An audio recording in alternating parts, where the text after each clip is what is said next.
वैयक्तिक जीवनापासून ते जागतिक परिस्थितीपर्यंत होणारे बदल अनेकदा अचानक, अकल्पित आणि अनाकलनीय असतात.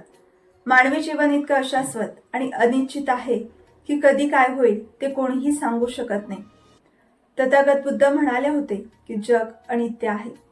जे काल होतं ते आज असेल असं नाही, आणि जे आज आहे ते उद्या नसेल. जग परिस्थिती सतत बदलत असते आणि अशा बदलत्या परिस्थितीत कोणाला कधी काय गमवावं लागेल हे कोणीच सांगू शकत नाही.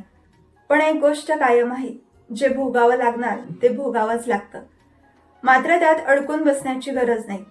दुःखातून बाहेर पडण्याचा संकल्प केला तरच त्यावर मात करता येते. रडत कुडत नशिबाला दोष देत बसण्यात काही अर्थ नाही. जे गेलं त्याची उगाच खंत करत बसू नका.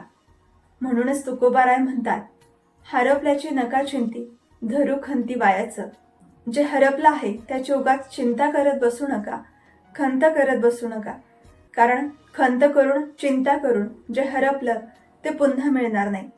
त्यापेक्षा ते का हरपलं, कसं हरपलं यावर चिंतन करून ते परत मिळवण्यासाठी नियोजनपूर्वक, विचारपूर्वक आणि चिकाटीने प्रयत्न केले तर जे गेलं ते परत मिळवता येतं.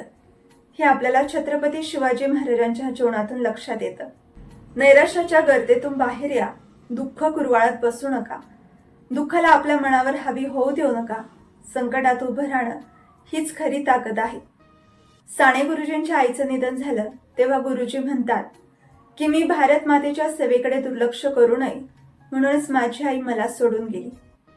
हे स्वीकारण्याची शक्तीच समाजकार्यासाठी प्रेरणा बनली.